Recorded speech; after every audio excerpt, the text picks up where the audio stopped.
We all know the official dish of the North. Pie. Pie, that's nice. Classist from the insurance bloke. I heard you lot can't deal with corners.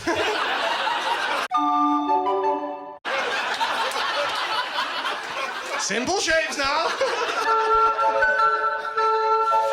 My name's Paddy. I'm a northern boy. Yeah, northern boy, comedy special. You know that this show is going to be depressing. You seen our films? Love northern cinema, man. Every film set in the north of England is about the only person in the town who isn't thick.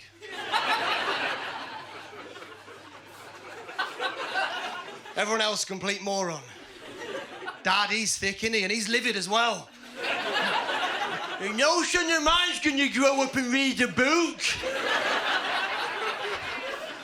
Now you finish them ciggies and get back to the mine. Thick. If you're the protagonist in a northern film and you've got a dream, keep it to yourself. The locals won't understand. A boy? What can dance? He won't make it. He'll never make it. No one in this thick little town has ever made it. He's made it! Proud dad wiping away a tear with a bacon bat. We look stupid. We look ignorant. That's not who we are. But despite how we're represented, I feel us northerners, we're fairly well liked across this beautiful isle. Southerners, you like northerners? Yeah. You trust us? Yeah.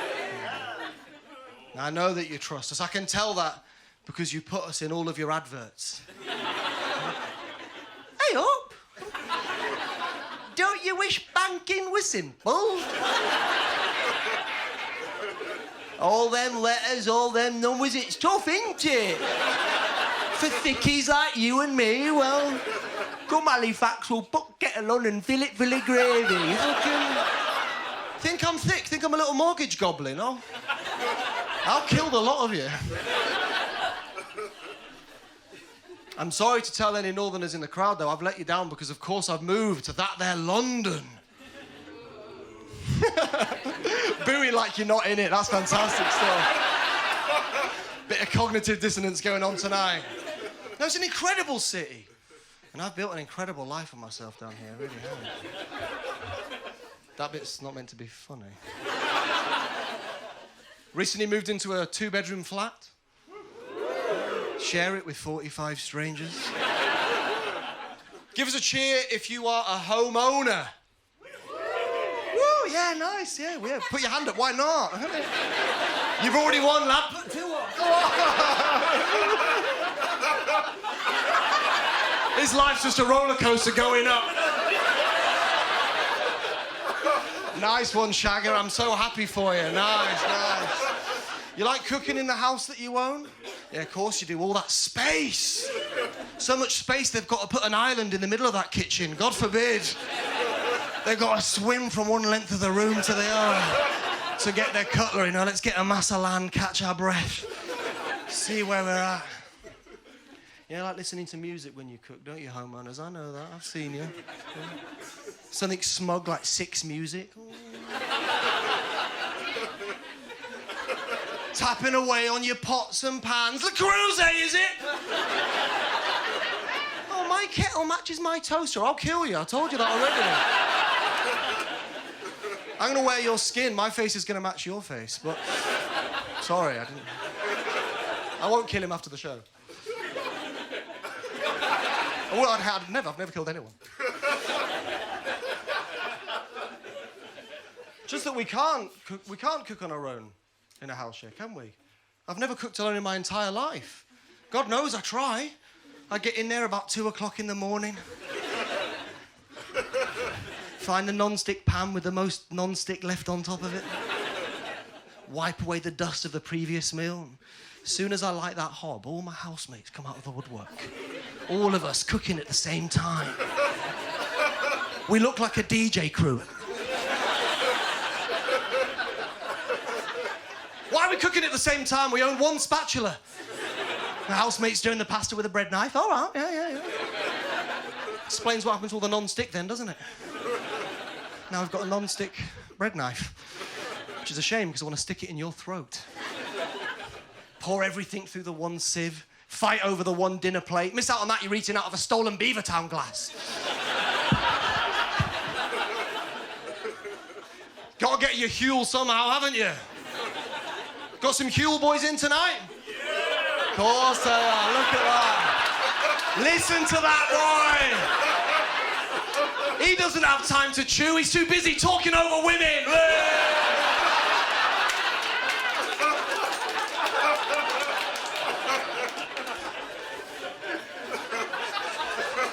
You got the Huel t-shirt? Oh yeah, big time. Left it at home. You left it at home, such a shame. What kind of man is wearing a Huel t-shirt? You know the way like venomous animals are brightly coloured?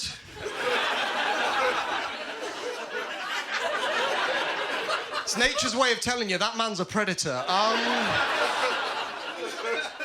You'll regret giving him your number. No, but it's, Do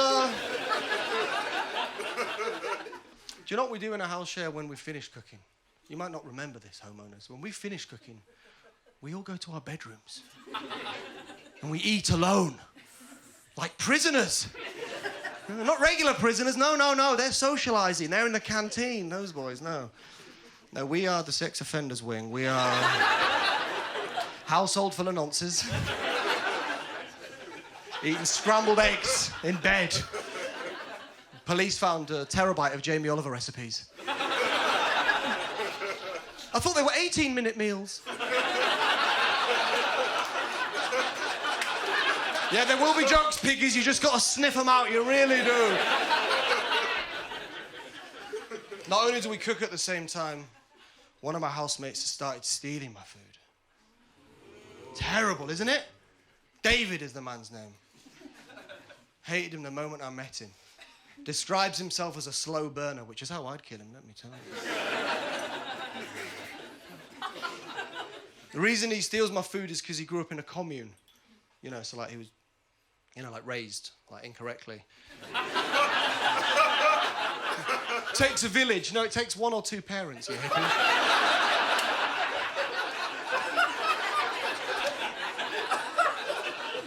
You know, so stealing is just part of his culture. You know, but it's not part of mine, despite being from the north. So I confronted him about it. I said, David, lad, someone's been eating all of my risotto. Yeah, we've got that in the north. I said, someone's been eating my risotto, and he said, don't you mean our risotto? So I coughed in our mouth. Share and share alike, Shagger. Been through a lot together, me and David. He caught COVID just after me. Weird how the world works sometimes, isn't it?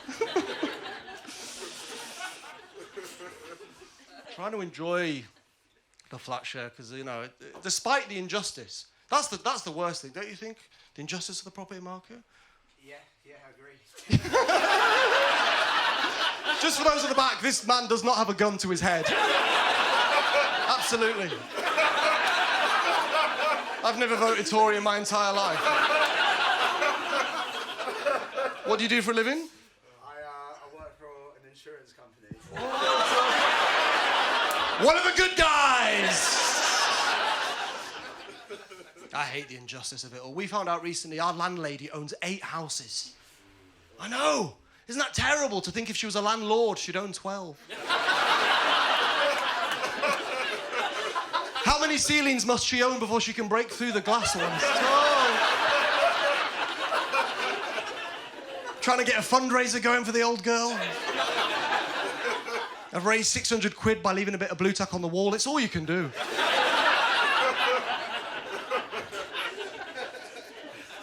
But I am trying to enjoy it, but I don't work in insurance, so, you know, I realise I'll live there for a long time, because I do this.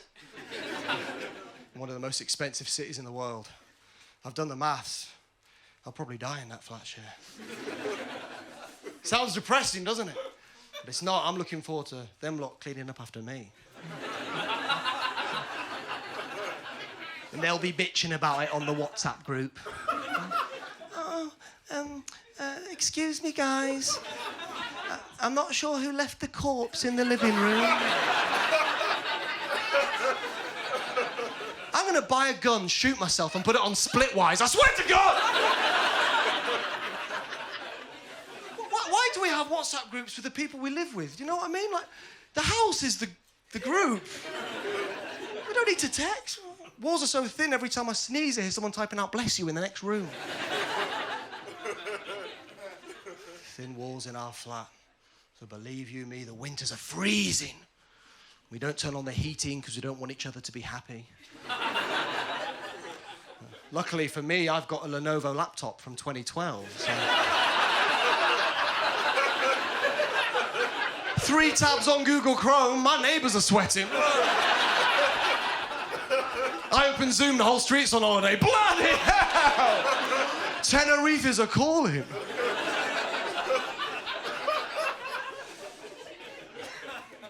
But like I said, I'm not from this beautiful part of the world. I'm from the north. I'm from a little town called Scarborough. And, yeah, thank you. Yeah, one person. Been to Barbados? What did you do there? Drink.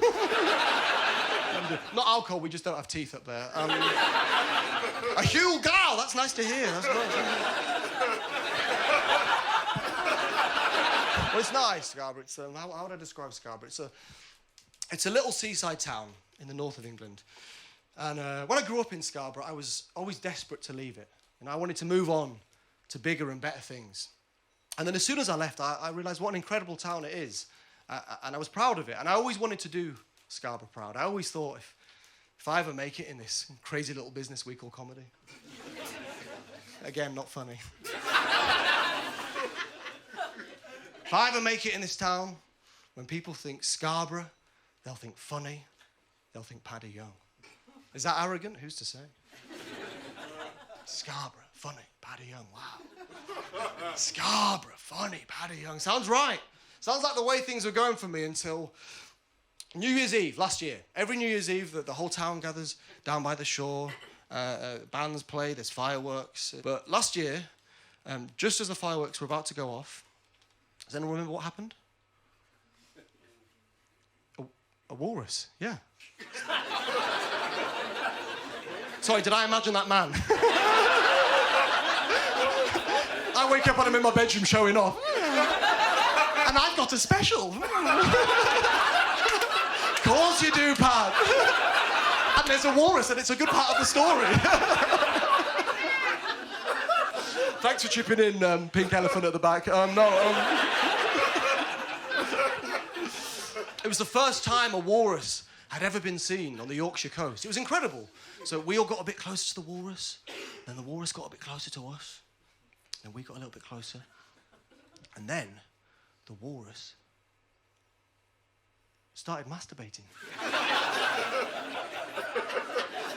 I was like, did you know that walruses masturbated? I didn't, no. No. Little bit defensive, if you ask me. No. Shutting all the tabs in his pocket. Oh, my fucking God. Shut down the subreddit, boys. He's got us.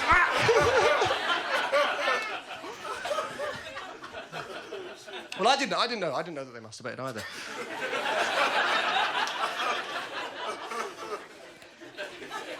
I didn't know they masturbate, but they're not normally in Scarborough either, so I don't know if this guy's just a bit of a Jack the Lad, turns up, wanks where he wants, goes home. Incredible. They cancelled the fireworks, he brought his own, my God. The line from the council was, they stopped the fireworks because they didn't want to cause the walrus any more stress.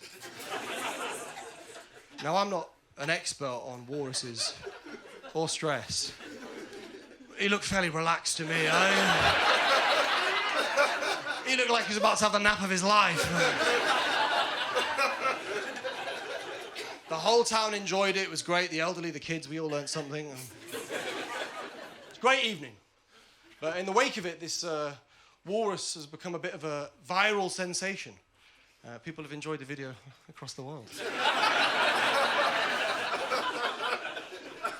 If you Google Scarborough funny, it's not Paddy Young. It's that fat, juicy cock. Lolloping about on our shore. It's so unfair. Like, look, I was a teenage boy in Scarborough. Like, do you realise how many wanks I must have had up there. Millions, probably. Never even made it in the Yorkshire Press. He's on the front page of The Guardian. I was keeping that water salty way before he crawled out of it. Well, the walrus, he can keep the north. I'm a southerner now. I'm one of you lot. Yeah. And I defend this beautiful town from those thickies up north. Don't like them. They're stupid. They're worse than us. All my northern friends are the same, man. They come down to London for the weekend, and they have the time of their life, a weekend of inexplicable joy. And at the end of it, they go, ooh, bit pricey. Yeah, did you have a good... Oh, no, it was incredible. But we spent £400 in 3 days, and all we did is go Wagamamas. Well, then we also had a boat trip down the Thames, and we saw a life-changing piece of theatre, and saw the Eye, and Spotify Premium, and Bear Yeah, that isn't London, that's doing things. It's like when I go home to Scarborough, and I'm like, oh, isn't it cheap? Isn't it cheap up north, I say, as I get into bed at 4 p.m. Real head scratcher, that one, boy. No. One of my friends doesn't even visit me in London anymore. He says it's too loud. Too loud? What are you, a dog on bonfire night? Opportunities.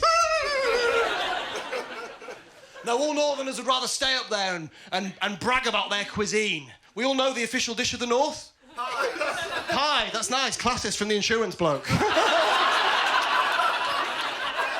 I heard you lot can't deal with corners.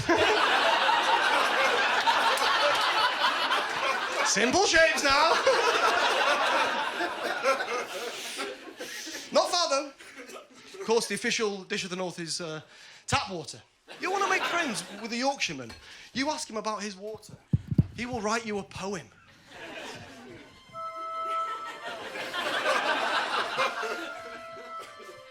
Water. Sounds simple, don't it? In the south, you get it wrong. Down here, the people are soft and the water's hard. In the north, the people are tough and wizened and ignorant and a bit racist, but the water, H2 bloody, oh! Enjoy it hot or cold, or room temperature, which in Yorkshire is cold. It's about tradition. Every village in Yorkshire, every Sunday, they fill village bath with Yorkshire water, and kids race Yorkshire puddings from one end to the other.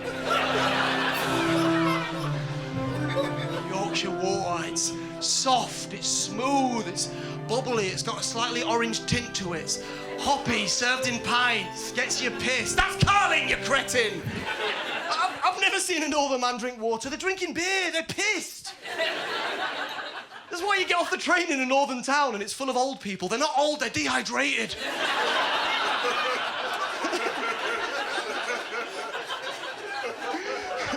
32 years old, but they're fucking hunched over.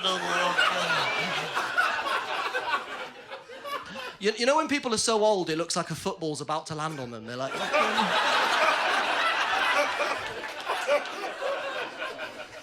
You dash water, then they turn into kids again. Get out of here! People love to moan about London water. Someone said to me recently, oh yeah, London water's horrible, man. It's got more cocaine in it than anywhere else in Europe. That's good. That's trickle-down economics. The water's fine down here. Drink it in. The flat share situation is not. I hate it. I hate living with an enemy. It's David character. Has anyone ever lived with someone they consider to be an enemy? Well, I know you personally, so that'd be incredibly weird, but thank you. Good to see you again, Eliza. It's great to have supportive friends, but sometimes he's making this all about him. Oh, this is good stuff. One off the wedding list. I do as well.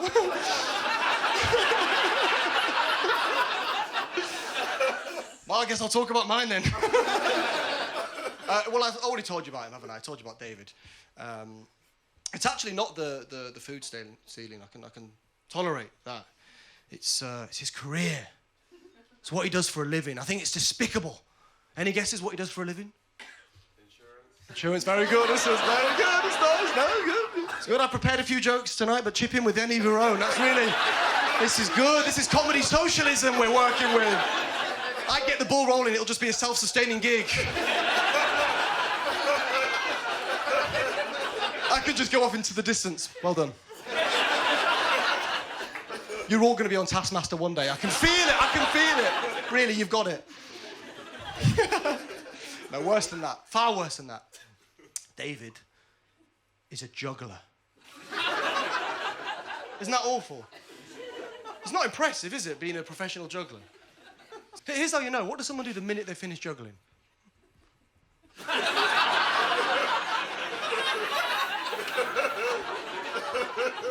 You don't have to do that if you've done something impressive, do you? Doctors don't do it when they've fixed your spine.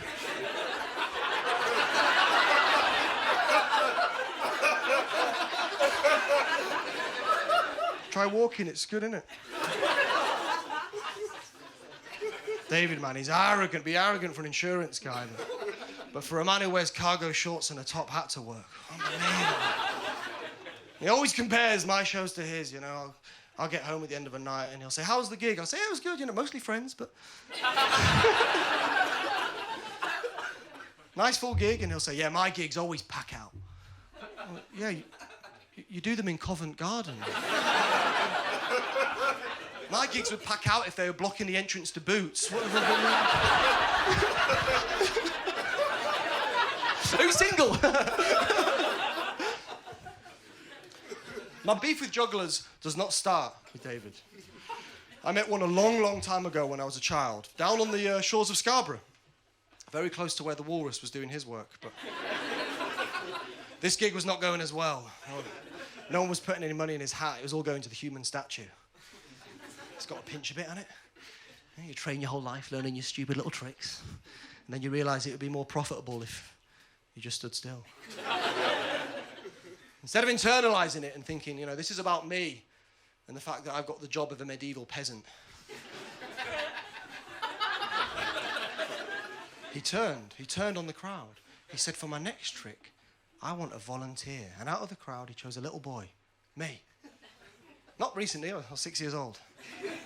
Brought me on and he gave me his clubs and he said, "You're going to throw them to me one by one. I'll catch them and everyone's going to cheer." And so I did it and everyone cheered. And I had a sense of euphoria that I'd never had before. It was my first ever time on stage. And then the juggler went into his backpack and he got out 3 swords. And he said, "I hope you've got a good catch on you, my boy.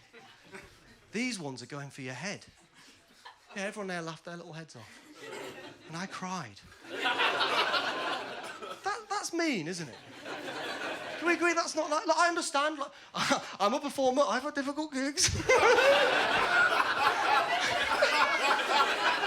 Name me no friends. It's not you. I've had tough gigs, but I've never thought, do you know what will turn this round? If I just humiliate a toddler, I just think that will show them that I know what I'm doing. But it worked. People clapped and cheered and they had a good time. And it stuck with me all these years. And when I moved in with David, I said to him, you'd never do that to a child. He said, yeah, it's an old juggler's trick. It's funny. It's not funny. It isn't. Look, I'm not a dad, but I'd like to be one day. Do you want to be a father one day? You want to have kids? You want to have kids, yeah. How many would you have? 2. Yeah, nice. Just the one for me. I've got an imaginary son, but he's a great boy. He really is. And he's an amazing juggler. Not by accident. I trained him. Yeah, he didn't go out and play football like the other boys. He wasn't going out with his mates. Well, he doesn't have mates. He is, a juggler. And when he's good enough, I'm going to take him down to the shores of Scarborough. I'm going to take him to that juggler's show. I'll say, "Go on, lad. You get to the front of the crowd. Papa's waiting at the back. Any volunteers? Stick your hand up, boy! Remember Papa's training. Let's going to hand in the clubs, everyone's going to love it, and then he's going to get the swords, right? Hopefully you're a good catch, lad. These are going for your head, right? And just as everyone there in the crowd starts laughing at my little boy, I'm going to shoot the juggler in the stomach. Thank you, Splitwise. He's an imaginary boy, but it's a real world out there, and I want him to be prepared for it. I was a real boy, and I had real problems, let me tell you. Wet the bed as a child? Any other former bedwetters in? There's a surprise. Who would have seen that coming? You know the bedwetting type, front row. Now you drink your drink, you've earned it. Please, get that piss ready. Oh, well, I packed it in when I was 12, which is still too old. It is, I knew it was too old because they assigned me a nurse. Can't believe your luck, can you? How much piss is that?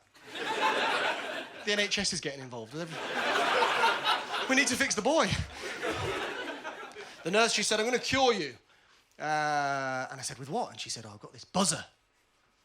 You may have heard of the buzzer. It's a buzzer that's attached to a special sensor. She said, the idea is we put it on your sheet, and when you wet the bed, it will make a noise, it will wake you up, it will train you out of it. It didn't do that for me, though. What it did do is create a Pavlovian response.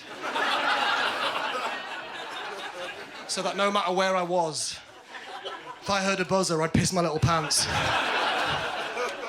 As if the bleep test wasn't humiliating enough already. No! I'm the slowest, I'm the soggiest. The shame you feel when you're a little bedwetter. You're terrified you're going to get derobed as a little pissy pant boy.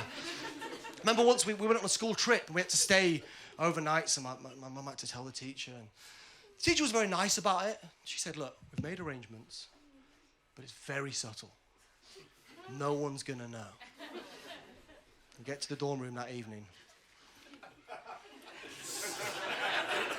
There's 29 regular beds. And then one with my full name on it.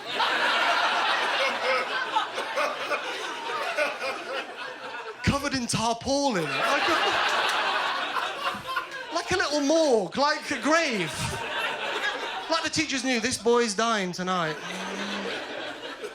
But it turned out there wasn't one tarpaulin bed, there was two.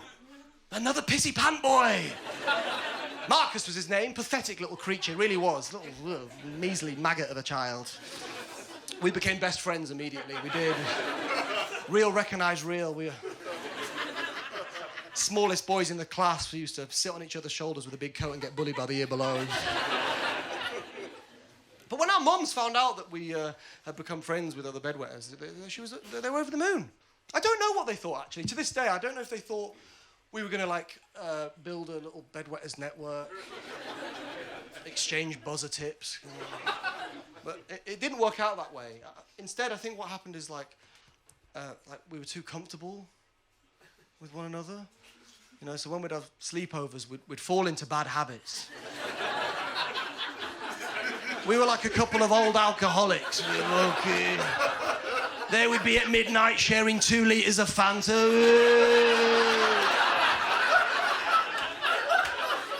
Hey, don't listen to that fucking nurse, lad. She don't know what she's talking about. Here, who can down it faster? Loser gets bottom bunk. It was like a Peter Andre video if you slept under me.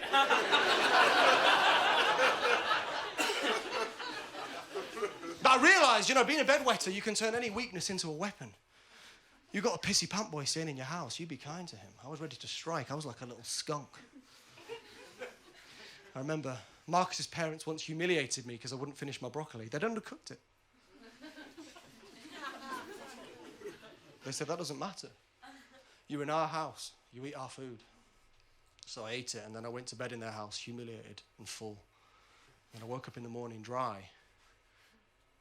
And I thought, no.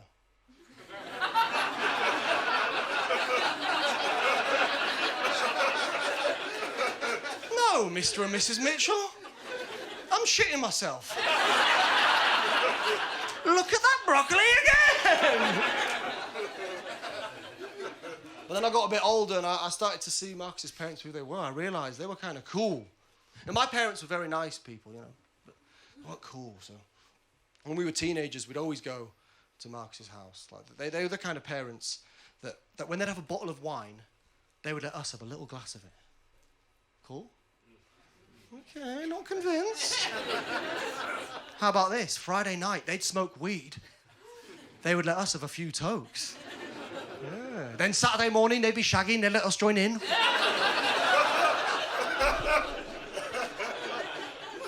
They'd say, listen, boys, we know you'd only be out shagging anyway.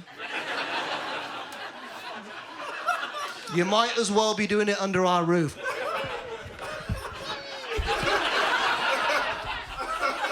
They were firm but fair. And I'd be grumpy with my parents when I got back home. I'd be like, why don't you not ever shag me? So strict. Marcus's parents do, and he's got a telly in his room. Sometimes wish I was closer to my parents. And then I look at TikTok families and I think, nah, I've done all right. Parents make an online account with their child and monetize their relationship for a whole world to see. It's weird, man. It always makes me think, like, what happened to the bully? Where did they go? What's happened to their power? When I was at school, if a video surfaced online of me doing a choreographed dance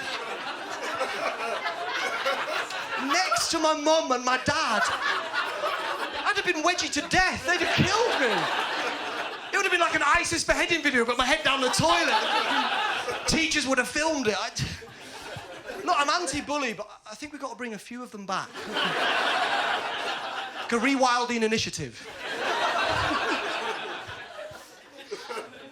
Getting too strong. I found out about Ryan's World. Anyone know Ryan's World? Come on, you know Ryan. Thanks, Isaac. He's, you know Ryan, he's that, he's an 11-year-old boy who reviews toys on YouTube. Yeah. Oh, that one, yeah.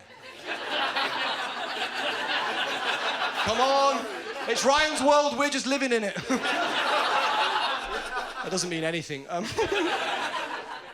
Well, it sounds funny, isn't it, little boy reviews toys. He earned $23 million last year. I know. I'm jealous of this boy. He's not in a flat share, is he? He's not fighting over the last spatula. I'm jealous of this boy, but I also worry about Ryan, you know, because that's not a career that will last forever.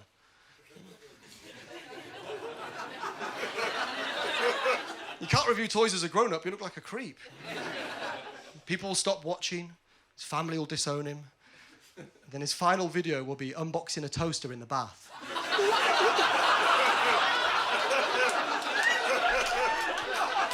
Like and subscribe!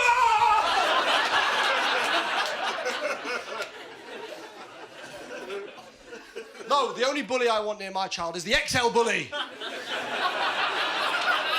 Where's my Pitbull fans tonight?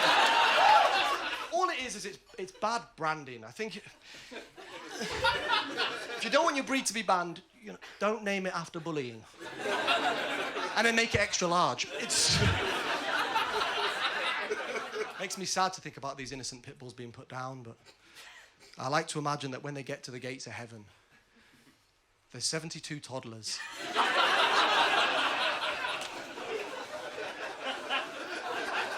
Just waiting to be mauled. Could you imagine being a pit bull and seeing a toddler for the first time?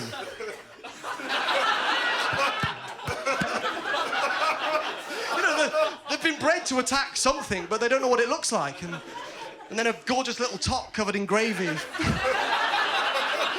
wanders along and bangs them on the head with a tambourine. They're only human, these dogs, that's all I'm saying. I blame the breeders for creating such delicious children.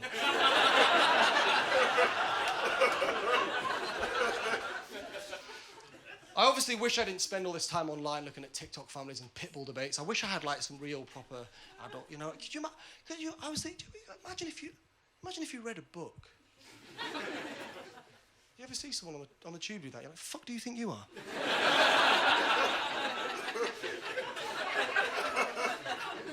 I've not picked up a book since school, but I do like identify as a reader. You know what I mean? It's just part of who I am. If someone asks me if I've read a particular book, you know, I don't lie. I guess I lie to them a little bit. Yeah. I'll say, oh, have I read that book? No, let me just think about that. No. Have I read that book?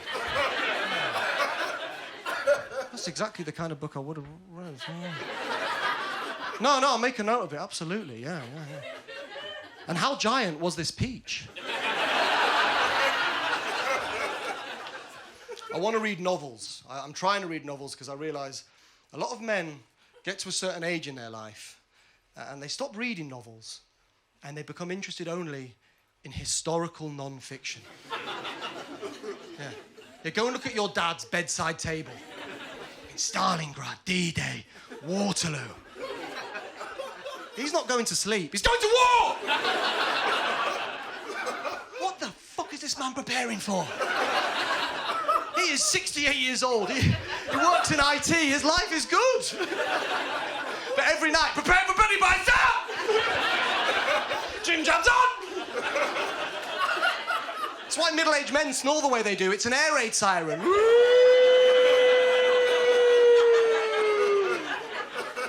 Every morning he wakes up groggy going on about the humanity, the trenches, Wilfred Owen. Ooh. My mum thinks he's got early onset. He's got shell shock. He's still in there with his boys. Keep the home fires blue. My dad says he likes history because it's real stories about real people, which is fair enough, but he's surrounded by real people. Am I not real, Papa?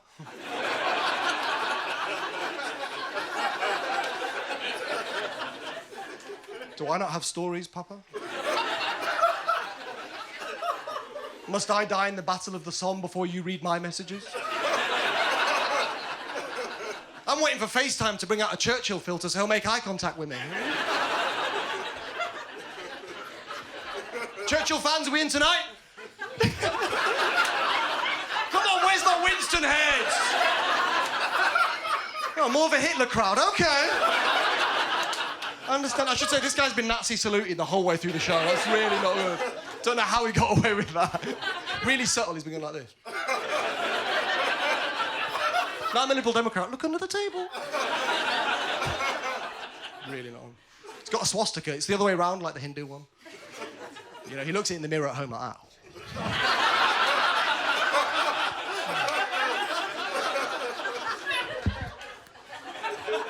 My dad told me something amazing about Hitler. Did any of you know that...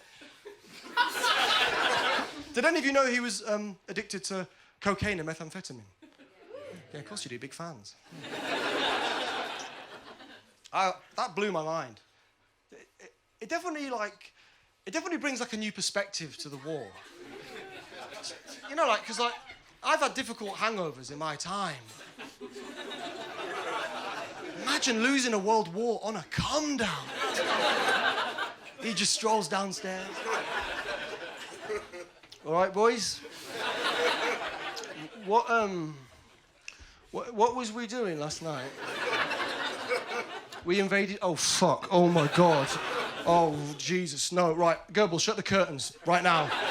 No, let's get in the bunker and put Jamiroquai on. We can fucking vibe it out. We'll vibe it out, boys. We will. It's fucking third night for the Third Reich. We can fucking...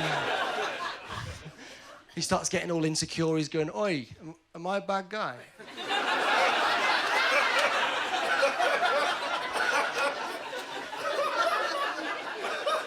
Am I a bad guy? I am, aren't I? I'm literally Hitler. Can of Pepsi, he's back to his old self. Mike Stein, you know, back to the old Hitler you lot know and love. If I could go back in time, I wouldn't kill him. I'd just say, Adolf, stay off the gear. I've seen you work. You're enough. Take some acid. Get back into painting, you know? Don't really know what the gig is now anymore, do you? Imagine that. Just... You guys are cool, right?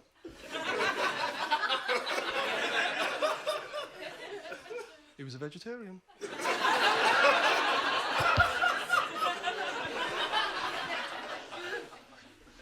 I'll give you some good news. David has been kicked out of the house. Yeah. The sad news is I have as well. Landlady's taking the place back. We're out on the streets. Hard. David's taken it particularly badly, and he said it's hard for him to focus on his career and the move at the same time. So many things up in the air. But it is tough. We're back on the streets, back on spare room. I know, isn't it awful? Is there anything more pathetic in the whole world than the paragraph you've just written? Beg, please.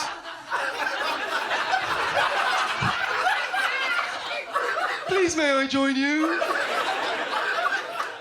I can be whatever you want. You don't know what they want, do you? You don't know do they want someone quiet? Do they want someone sociable? You don't know. You're playing both sides. About me, well, I'm a bit of a party animal who likes his own space. My hobbies, I love taking the bins out. I'm like a flatmate / butler. But I love the final month in a flat share. There's no repercussions. It's like the fall of Rome. I'm cooking oil just to pour it down the sink. I've taken up wetting the bed again. It's a shame it's my mattress, but I was hoping I could die in there and then haunt the next group of housemates. That's the new tenant being sucked off by me as a ghost.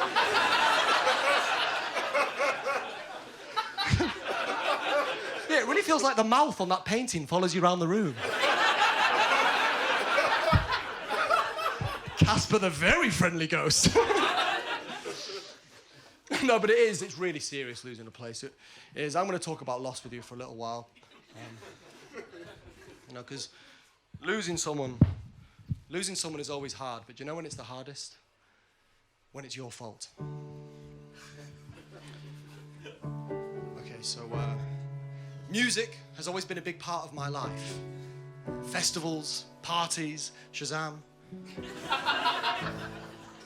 I've never taken music seriously. And then last year, thank you so much, I'll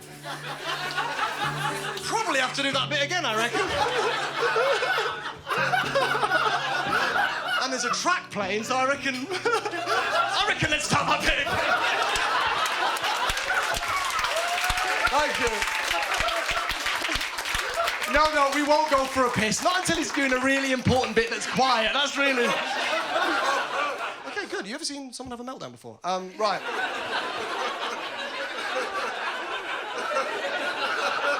When she started leaving. No. Please. Number one only, please. Do we need to wait for her? No, guess not. Never have felt so watched and yet so alone. All right, let's do the bit. I'm going to talk about loss for a little while. Losing someone is always hard, but do you know when it's the hardest?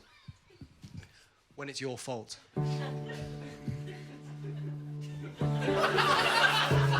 So music's always been a big part of my life.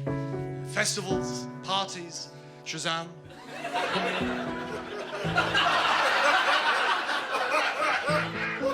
But I've never taken music seriously. And then last year, 2 things changed my life. I got AirPods. Those are the 2 things. I knew I shouldn't have got them. I knew they were expensive and disposable. And I knew that the people making them were throwing themselves off the roof of the factory. But I thought, they'd already made them by then, so why not?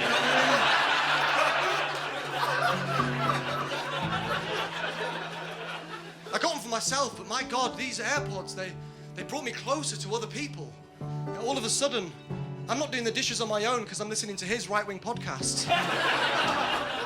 I'm not on the toilet on my own because I'm on FaceTime with my dad. Careless, maybe. Wireless, absolutely. I could do anything. I could be anything, you know? I'm at a comedy show and I'm laughing away, but I'm not laughing at the comedian on stage. I'm listening to my set from yesterday. And next year, two things changed my life. My AirPods. Those are the two things. Oh, that should have got more. And then one day I'm looking for the AirPods and they're gone. They're nowhere to be seen. I'm wireless-less. I've got to go out onto the street and see other people wearing AirPods. I see this guy and I say to him, lad, you look after those. One day they'll be gone. But he doesn't listen to me. The noise cancelling is excellent on those things. It really is. It really is. You see a guy on the bus and he's playing music through his speaker. I know it's annoying, but be kind to that man. He's grieving. He's lost 2 friends. Maybe the reason the people threw themselves off the roof of the factory, it wasn't working conditions. It's because they had to say goodbye to AirPods every single day. I think AirPods can change anyone's life, man. I really do. You know, maybe if Hitler had had a pair, maybe he wouldn't have killed himself.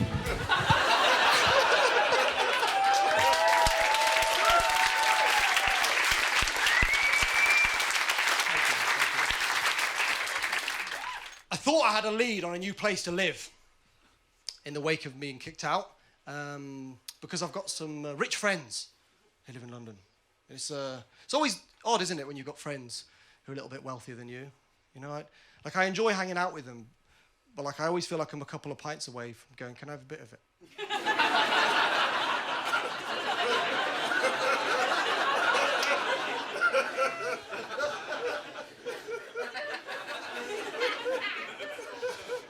Can I have 6 grand?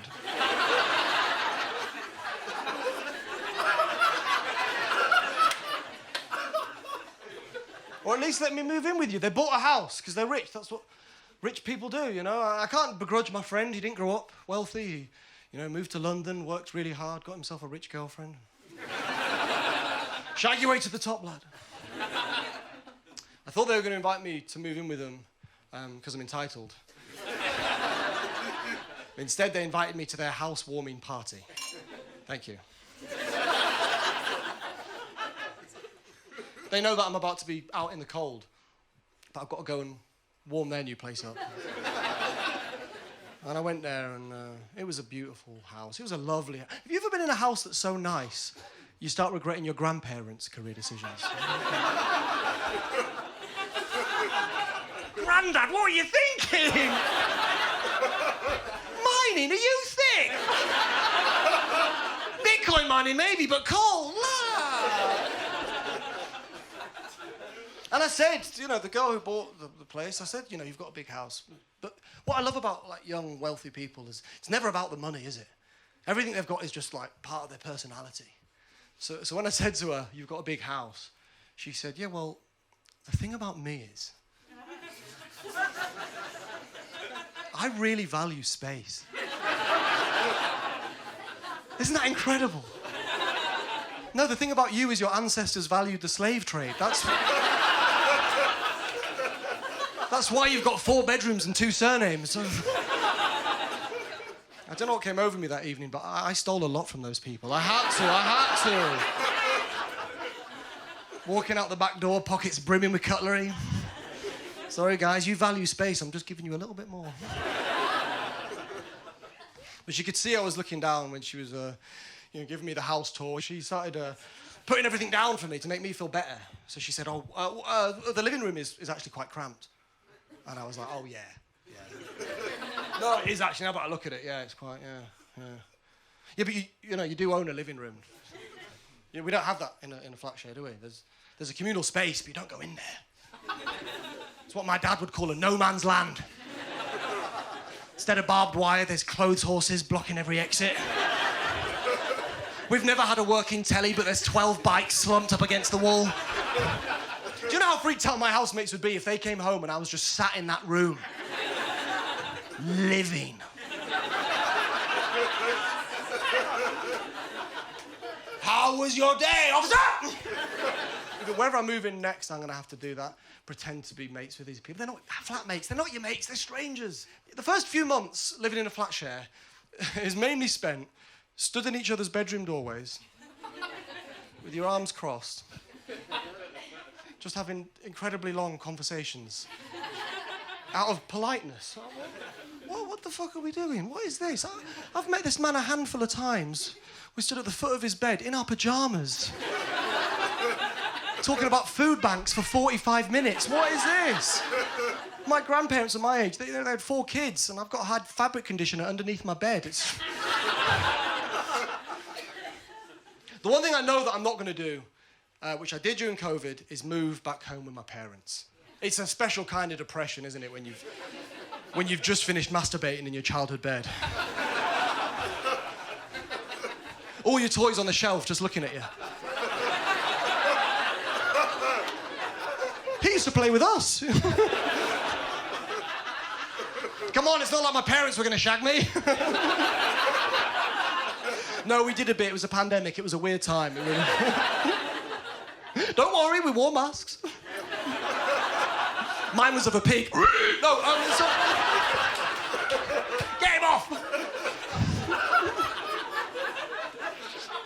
I'm not going to move back in with my parents. I'm going to find a new place to live. I do feel like living in a city is very difficult. I think we can all agree on that, yeah? Living here it's like 99% shit. And then you find, you know, now and again something happens and you can just keep going a little bit longer.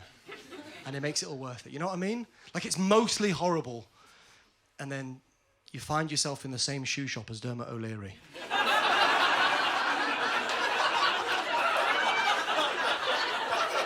This wouldn't happen in Scarborough, Park! Yeah, me and you, Dermy, we've got the same life, I say, as I go to the storeroom and fetch him his brogues. But I've been thinking about my lot in this life. Where it's coming, where it's going. I've accepted that maybe, just maybe, my life is a northern film. Hey up, Pad! It's me, your father. Listen, the whole town's been talking and turns out you're the only one here who's not thick. Go to London, become a comedian. Oh, Dad, I'm not sure I can. Of course you can! They will love your Hitler material in London. No one's walking out of your show, Pad. Why would they? It's a special. They've been told. The tickets are basically free, Pad. Why would they? And if they do, it won't be a quiet bit. It wouldn't. They got the brief.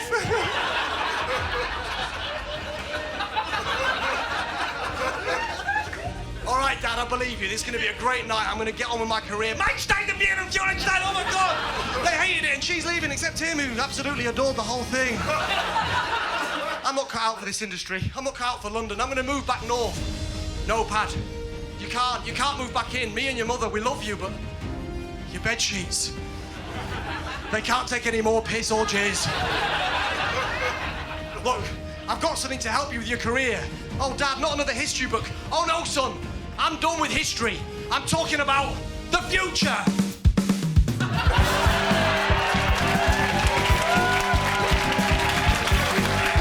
Thank you so much for coming.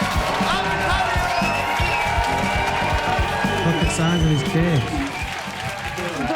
Go on, kid.